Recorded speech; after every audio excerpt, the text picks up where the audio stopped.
The battlefield was quiet now. Smoke rose from the broken metal and burned soil. The sky, once blue, was now dark with ash and fire. Soldiers moved slowly, checking the bodies. Human soldiers, tired, bleeding, but alive. Lieutenant Mark Ryden walked through the ruins, his boots crunching over shattered armor and scorched weapons. His helmet was off, showing a scar across his cheek and eyes filled with both pain and doubt. He had seen too much in this war. Too many friends gone. Too many lies. Then a shout came from the other side of the wreckage. "Sir, we found one alive." Mark ran toward the sound. Soldiers had gathered in a circle. On the ground, tied and wounded, was an alien female warrior. Her skin was silver blue and glowing faintly. Her armor was broken. A long gash ran down her arm, still bleeding.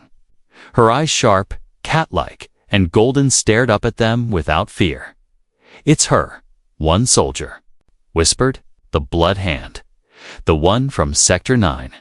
Mark recognized her. Everyone did. She was known among the troops as a killer. Fast, ruthless, dangerous. Dozens of humans had died in battles where she had led the charge. "She's responsible for the attack on Outpost Gamma." Another soldier growled, "We should end her." Now, the soldier raised his gun. Mark stepped forward quickly. "No, she's a prisoner now. She goes back alive." "But sir, that's an order." The soldier lowered his weapon, though his eyes stayed filled with hate. Mark looked at the alien warrior again. She still didn't speak, but her eyes, they didn't look angry. They looked tired, hollow, like someone who had lost too much. Back at the base, the alien warrior was locked in a small steel room. Cameras watched her from every angle. Her hands were chained, even though she didn't resist. She hadn't spoken a single word. Mark watched her through the one-way glass. Other officers discussed her fate. "She's too dangerous to keep alive." General Corwin said, "She'll be executed tomorrow morning." "Maybe she has information," someone else added. "We should interrogate her. She won't talk. These aliens never do." Mark stayed silent. His eyes didn't leave her. There was something off, something strange. She didn't act like a war criminal. She sat still, quiet, almost peaceful. That night, when most of the base was asleep, Mark returned alone. He opened the viewing room and entered the cell hallway. The guards let him pass without question. He was a decorated officer. Trusted, he stepped into her cell and closed. The door behind him, the alien girl looked up slowly. Her golden eyes met his. "Why didn't you kill me?" she asked softly. Her voice was smooth, with a strange accent. Mark was surprised. "You can speak English, I learned, before the war." "You're not what I expected," he said. "And what did you expect? A monster." She smiled bitterly. "That's what your people call me, isn't it?" "You've killed humans," Mark said coldly. "Yes," she replied. "In battle, just like your soldiers killed mine." Silence filled the room. "Why did you come to this planet?" he asked. We're looking for peace," she said. "But peace died when politics began. We were soldiers only because your leaders declared war." Mark didn't know what to say. He had believed the aliens started it, that they were invaders. But her words, calm, sad, made something crack inside him. "What's your name?" he asked. "Valera," she whispered. "Daughter of House Zelona." Mark looked at her for a long moment. She wasn't just a soldier. She was someone's daughter. Someone who had dreams, a life, and now all she had was chains. "I can't stop the execution," he said, almost to himself. Valera looked away. "I don't expect you to." Mark left the room quietly, but his heart was heavy. That night, he didn't sleep. He kept seeing her eyes, not the color, but the pain inside them, and in that moment, he realized something. She didn't deserve to die. Not like this, not alone. Rain poured heavily over the military base the next morning. The steel walls seemed colder. The air was thick with tension. Inside the command room, glowing red warnings blinked across multiple screens. Everyone was awake early. The base had received direct communication from Earth. Lieutenant Mark Uden stood at attention as the hologram of General Corwin appeared. The older man's face was strict and unbending. "Lieutenant," the general said with no emotion. "Alien female will be executed by midnight tonight. No delays. No exceptions." Mark's jaw tightened. "Sir, permission to speak." "Granted. I believe the prisoner might be holding key information." "Maybe we should question her again. She's a war criminal," Corwin interrupted sharply.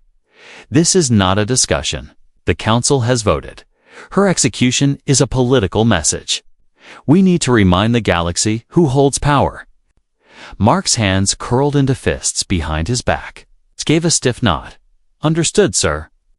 The hologram vanished. The room was silent, except for the soft hum of the machines. Mark turned and walked out, his mind spinning. He didn't know what. Angered him more the decision or the fact that no one cared why she fought. No one wanted the truth. They just wanted blood. Later that day, Mark returned to the cell block, but this time, not as a visitor. He came holding a datapad with a fake inspection report. The guards glanced at it and stepped aside. Inside, Valera sat as she had the night before, her wrists still in metal cuffs, her silver blue skin marked with bruises. But her eyes opened the moment he stepped in. "They're killing you tonight," he said quietly. "I know," she replied. "I heard the guards." Mark moved closer, voice low. "I want to ask you something. Why didn't you resist when we captured you? Your Trandu could have escaped. You could have killed more of us." Valera looked at the ground. Her voice was soft. "It's because I was tired.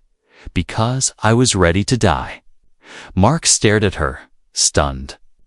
The warrior known across battlefields for her strength, had given up. "I fought for years," she said. "I watched friends die, watched cities burn. And when I was captured, I saw a chance to end it. Maybe, I thought, dying would be easier than surviving." Mark sat on the bench across from her. Rain tapped against the walls of the base like a ticking clock. "I don't think you're the enemy they say you are," he said. She gave a faint smile. "Then you're the only one." For a moment, there was quiet. And then Valera said something unexpected. "I know why your leaders want me dead." Mark looked up quickly. "I carry something. Information? Proof. Proof of what?" "That your people started this war." Mark froze. Valera nodded slowly. "Your government made the first strike. But they told your soldiers a different story.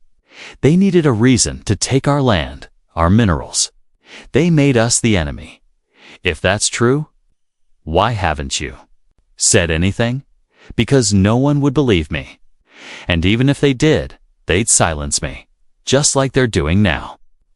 Mark stood up suddenly, his heart racing. Everything he believed, his mission, his orders, even his side in the war was shaking beneath him. "You need to show me," he said. She raised her shackled hands, then unchained me. He hesitated. Just outside, the guards were talking, laughing. The base was busy. But in that cell, something had changed. Trust, fragile but real. Mark pulled a small tool from his belt. Carefully, he bent near her wrists and unlocked the cuffs. They fell to the floor with a soft clink. Valera slowly stood. She didn't attack. She didn't run. She only looked him in the eyes and said, "Follow me. I'll show you where I hid the proof." Mark knew he had just crossed a line. He had disobeyed orders. If anyone saw him now, It wouldn't matter that he wore the uniform.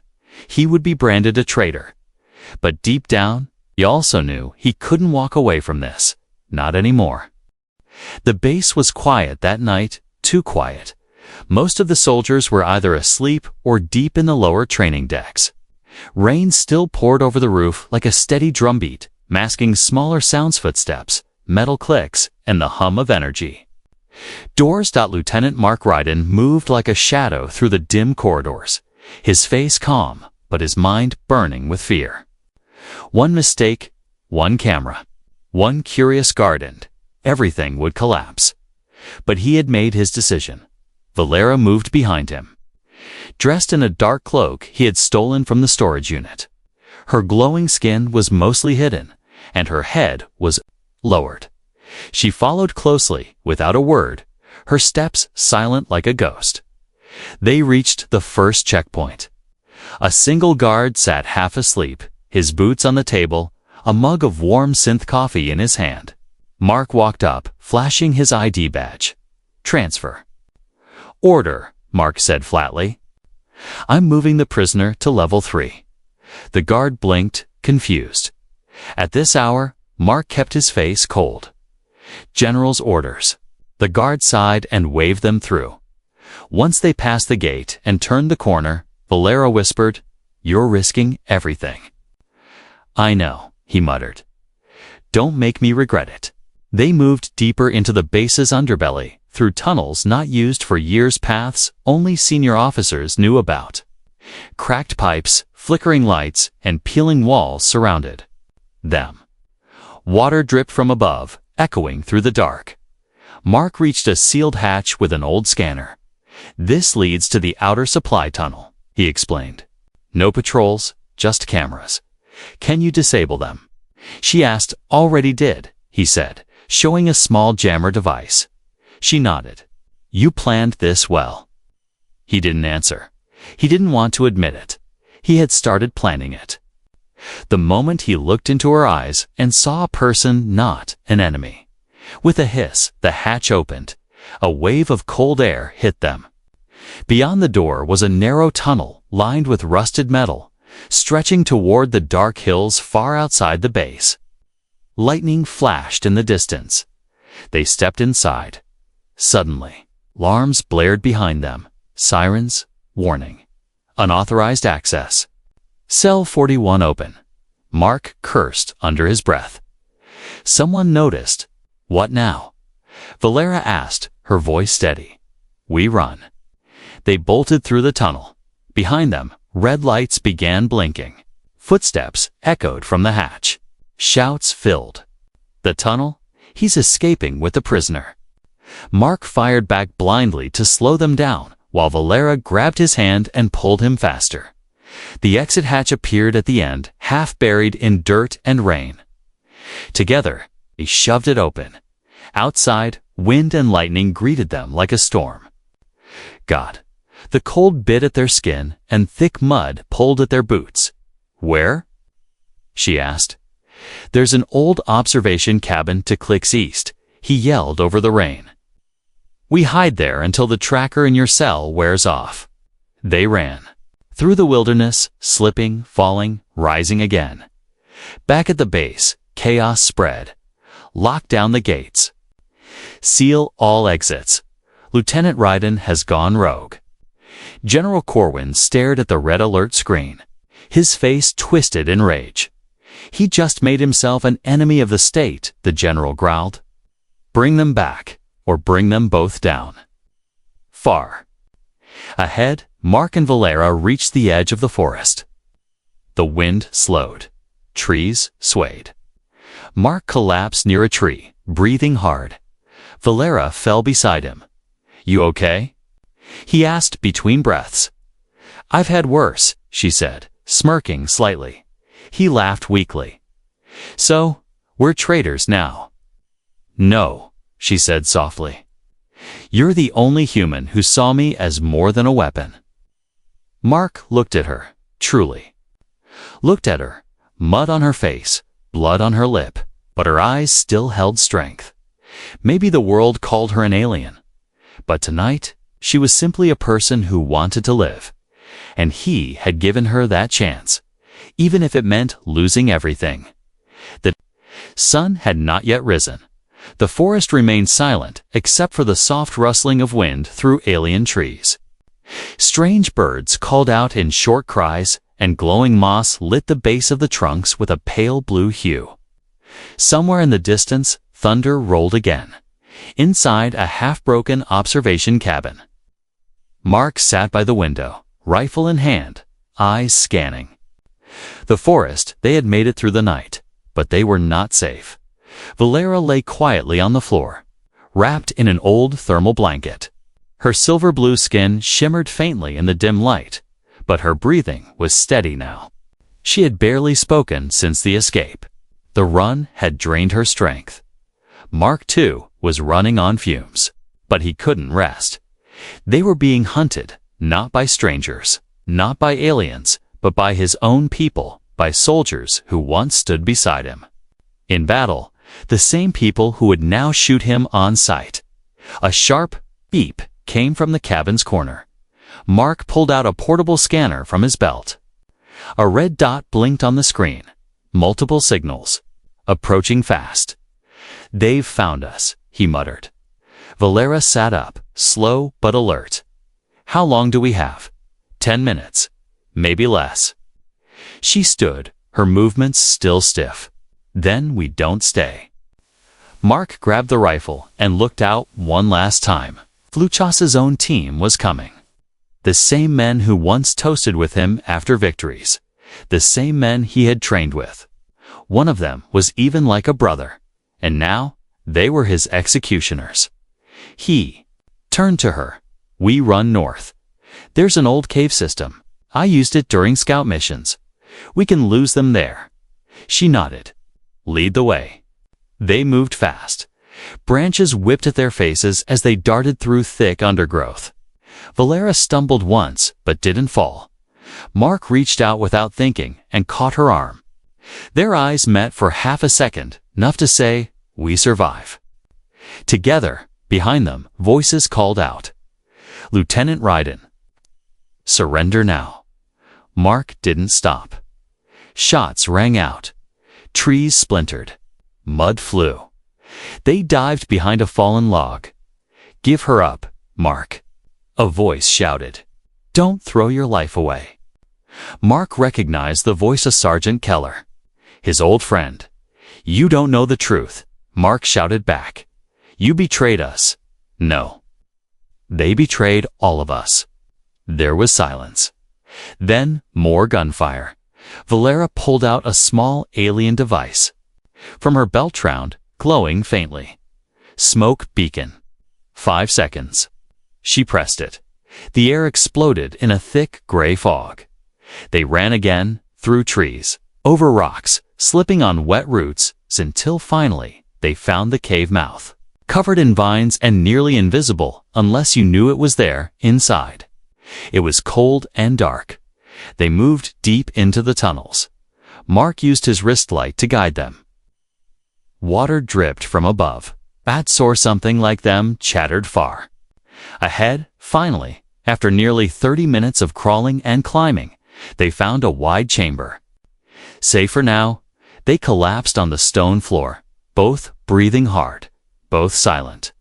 After a long pause, Valera spoke. "Your people will not stop." Mark shook his head. "No, they think I've gone mad, that I'm being manipulated." She looked at him. "Are you?" He smiled bitterly. "Maybe, but if saving you is madness, then I don't want to be sane." She lowered her head, hiding the small smile forming on her lips. Mark sat against the wall and closed his eyes for a second. "Just 1 second. I've fought for so long," he whispered. "I believed we were the good guys. That everything we did was for peace, for survival. And now?" she asked. "Now I believe. I never asked the right questions." There was a silence. Then Valera reached into her cloak and pulled out a thin data crystal. "The answers are in here. Your leaders started the war." There's proof of secret meetings. Deals made in shadows. Lies sold to your people. Mark took it with shaking hands. If this gets out, she said, it could change everything. He looked at the glowing crystal, then back at her. Then we'll make sure it does. But deep inside, he knew the road ahead wouldn't be easy. The real war was just beginning, and this time, it wasn't between species. It was between truth and death. Control. Deep inside the cave, Mark held the glowing alien data crystal in his palm. It was small, smooth, and warm like it had a heartbeat of its own. Beside him, Valera leaned against the cave wall, her breathing calm, but her eyes sharp and waiting. He turned it over slowly. This thing, you're sure it has proof? She nodded. Everything. Secret communications, hidden deals, human officials promising war in exchange for alien technology and planetary control. Mark felt cold. We were never attacked first, were we? No, she said quietly. We came in peace. But your leaders didn't want peace. They wanted power. Mark stared at the crystal again, his stomach twisted. Years of loyalty, of commands followed without question, now felt like betrayal. He had been the weapon. He had helped carry out a lie. We need to show this to the public, he said. Valera nodded again. There's a broadcast tower in Sector Delta, old, forgotten. Off-grid. But if we reach it, the message can't be stopped. Not even by your generals. Mark stood. Then we go. But before they could move, a distant sound echoed through the Kiva mechanical worry. Footsteps, boots on stone. They followed us, Valera whispered. Mark grabbed his rifle. He switched off the light and signaled her to move silently. They slipped into the deeper tunnels, ducking behind jagged rocks. Mark's heart pounded. He could see flashlights flickering against the walls. He whispered, "We're not safe here anymore." Outside the cave, rain had stopped. Fog rolled across the hills. Mark and Valera moved through the early morning haze, keeping low, stepping carefully. Every sound felt louder than it was. Finally, they reached a hidden supply shed days-old drop point Mark remembered from his scout days. Inside, he found a working speeder bike, dusty but functional. "It'll take us halfway," he said. From there, we hiked to the tower. Valera checked the sky. We have maybe 6 hours before they close in. As the bike raced through the wet plains, Mark gripped the controls tight. Valera sat behind him, one arm around his waist to steady herself. Her other hand clutched the data crystal like her life depended on it. Because it did, by midday, they had reached the cliffs near Sector Delta. The signal tower stood above. Rusted but tall, an old antenna reaching toward the clouds. Mark checked his scanner. No signals nearby. We're alone. For now. They climbed carefully. The path was steep and narrow. Below, the wind howled across the valley.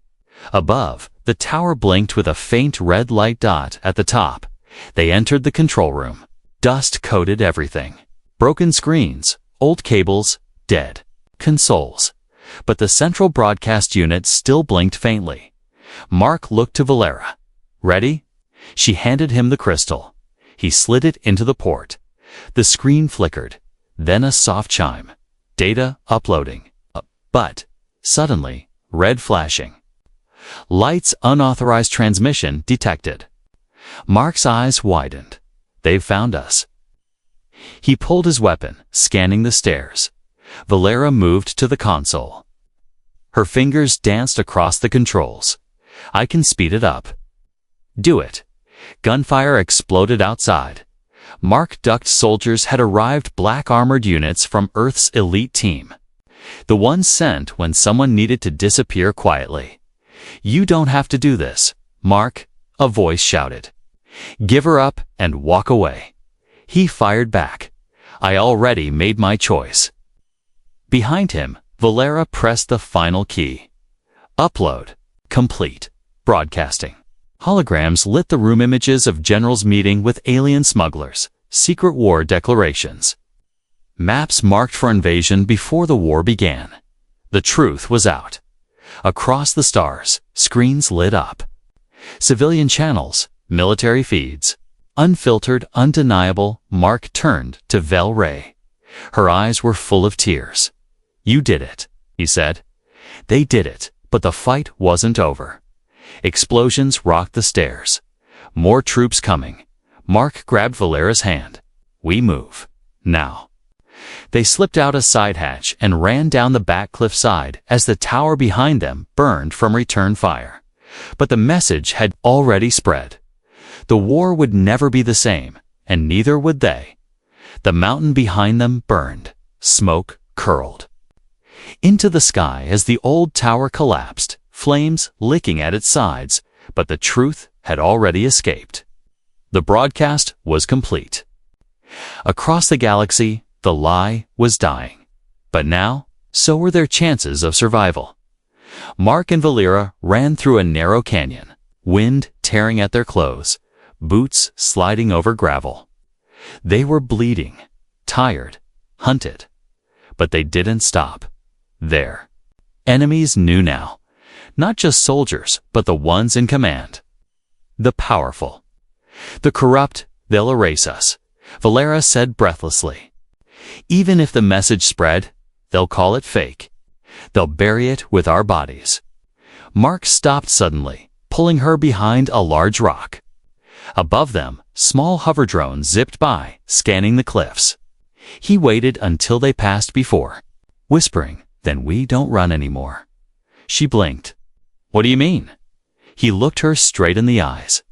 "We finished this." An hour later, they crouched inside a broken outpost, once a research station, now abandoned. Mark activated a small holomap, placing a blinking marker on a glowing red zone. "The command citadel," he said. "The one place they won't expect us to go." Valera frowned. "It's suicide. That's their heart." "Exactly," Mark replied. "If we can reach their core AI vault and upload your full archive, it'll override every secured military channel. They can't delete it then." She was silent for a moment. Then she nodded.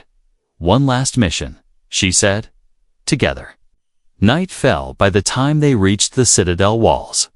It stood tall and cold, glowing with defense lights and guarded by machines, drones, and soldiers in heavy armor. No one approached without being seen.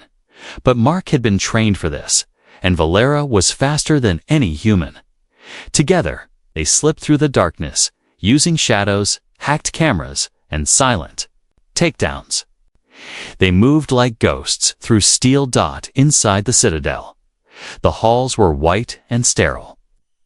A chilling silence surrounded them. Valera whispered, "The AI core is below the command deck." Mark nodded. "I'll lead." They descended carefully. But halfway down, the alarm tripped. Intruders detected. Lights flashed red. Guns slid out of walls. Troopers poured in from every direction. Mark took the front, firing with precision. "Go. I'll hold them." "No," Valera shouted, grabbing his arm. "We finish this together." He gave her a sharp look, but then smiled. They turned side by side, two warriors from different worlds, fighting like they had trained together their whole lives. Blasters sizzled, walls cracked, bodies fell. Finally, they reached the core vault. A steel door blocked the way. Mark pulled out the fusion cutter. Behind them, footsteps thundered closer. Valera drew a curved blade from her boot. "I'll guard the hallway." He nodded, eyes on the door. "Give me 2 minutes." While she fought. Behind him, Mark worked fast. Sparks flew. Metal melted. The door opened with a hiss. He stepped into a circular room, white, glowing, alive with energy.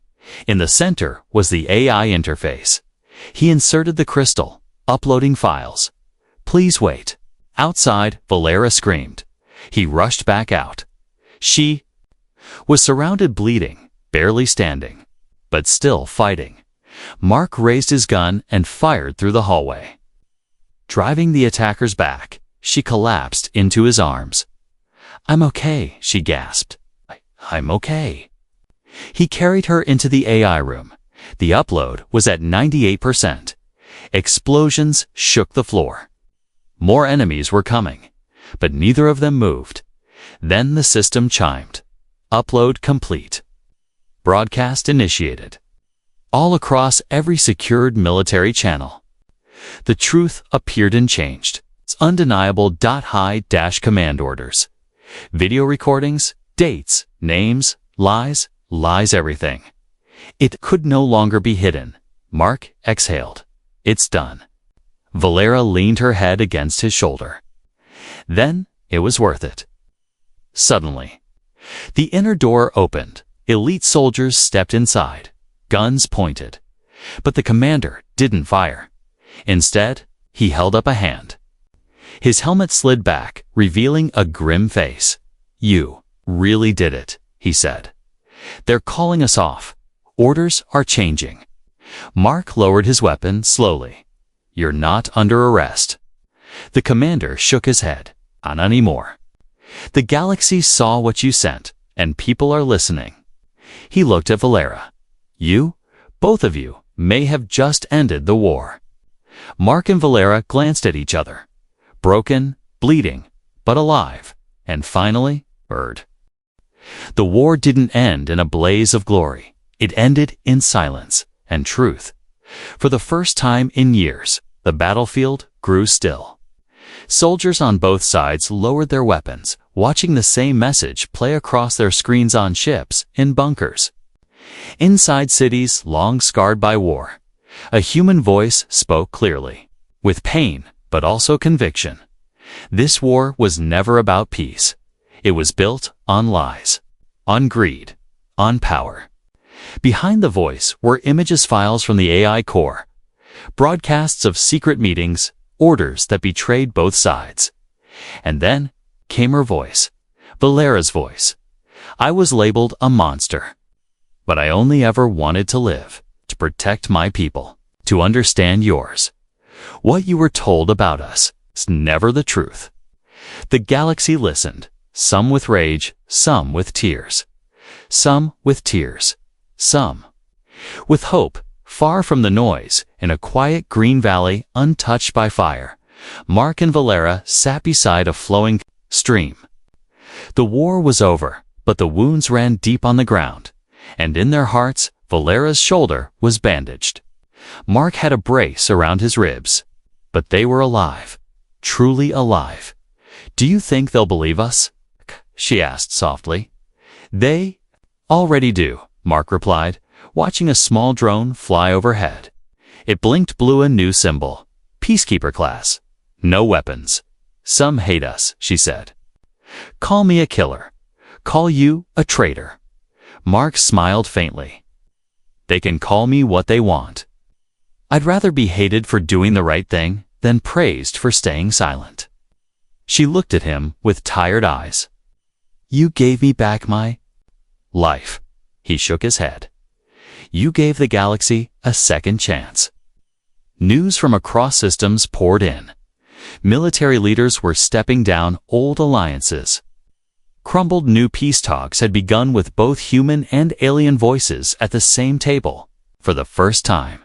And in the center of it all were two names: Lieutenant Mark Ryden, the soldier who disobeyed to save a life; Valera of House Salona, the warrior who refused to be silenced. Together, they had broken the lie. Together, they had started something new. Later that month, a statue was built on the edge of the battlefield where they first met. Not of soldiers, not of generals, but of two figures standing side by side, one human, one alien, both holding a data crystal between them. No weapons, just truth. Children from different planets came to see it. Some didn't even understand what the war had been about. Only then. It ended because two people chose to see each other not as enemies, but as equals. In a small cabin near the hills, far from cameras and politics, Mark stood at the doorway. Watching the stars above, Valera stepped beside him. They offered. "U.S. medals," she said. "I don't want them." "Me neither." They both laughed quietly. Then she looked up. "Do you ever wonder what would have happened if you had followed orders?" Mark didn't answer for a long moment. Then he whispered, "You'd be dead, and I'd still be blind." She touched his hand. "You saw me. You made me look." They stood there in silence, stars reflecting in their eyes. The galaxy was healing, slowly, but it had begun, because one human chose to save one alien, and the truth, once buried, had finally risen.